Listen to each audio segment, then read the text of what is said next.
Have you ever walked out of a shop with something you never meant to buy, or agreed to something only to wonder later why you said yes? We all like to believe we're in control of our decisions, but what if many of your choices, from your morning coffee to your core beliefs, weren't entirely your own? What if invisible forces were quietly guiding you every day? These aren't random glitches. They're the result of carefully crafted influences by people who understand how your mind works.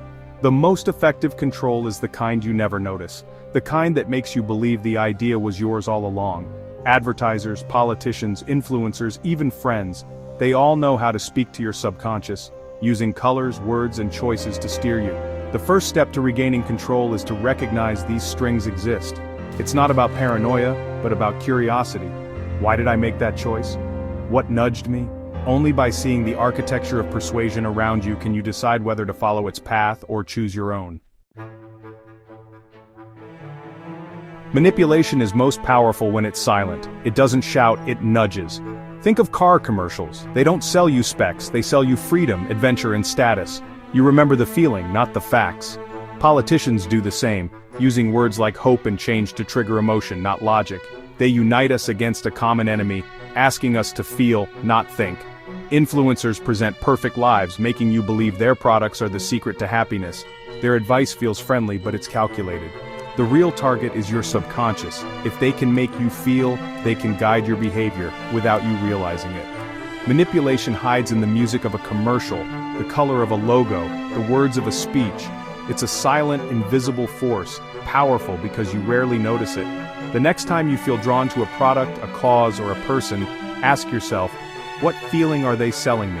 Recognizing these silent persuaders is the first step to resisting them. The most effective manipulation is the kind you never see. Let's talk about the choices you think you're making freely.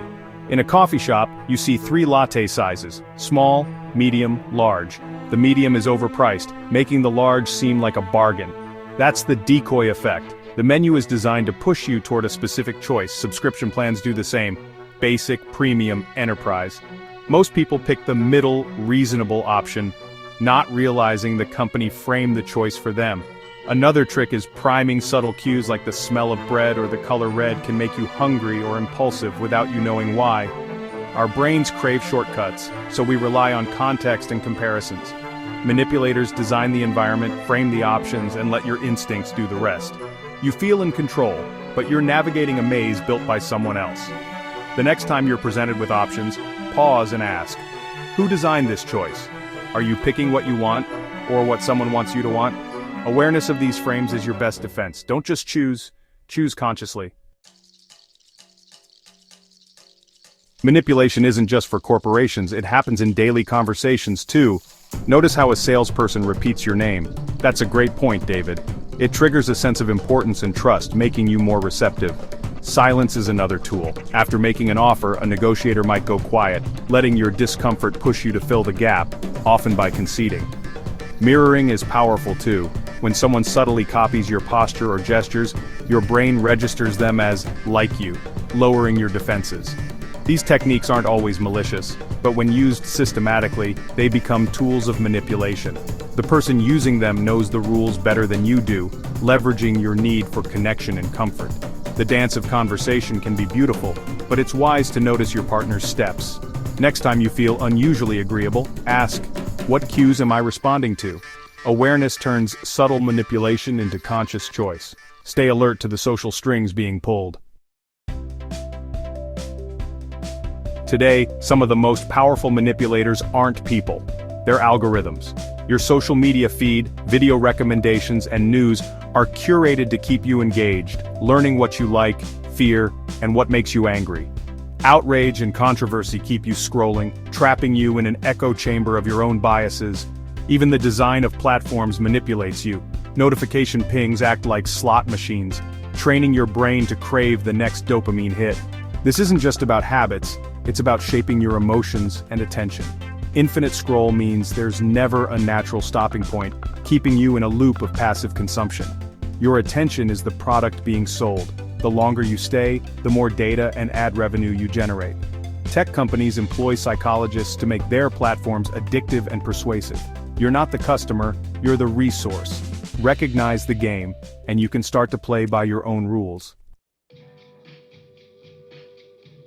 So, how do you protect yourself from these hidden forces? It's not about rejecting the world, but becoming a conscious participant. Step 1. Awareness. Notice the persuasive attempts around you. Ask, what feeling or reaction are they trying to trigger? Step 2. Pause. Manipulation relies on your automatic reactions. Create a gap between stimulus and response. Wait before buying, sharing, or agreeing. Step 3. Question who benefits. When you're pushed toward a decision, ask, who gains from this? Does it serve you or someone else? These steps aren't a magic shield, but they're a powerful defense. They help you move from passive subject to active agent in your own life. You won't catch every attempt, and that's okay. The goal is progress, not perfection. By practicing awareness, pausing, and questioning, you weaken the strings that pull at you. You start making choices aligned with your own values, not someone else's agenda.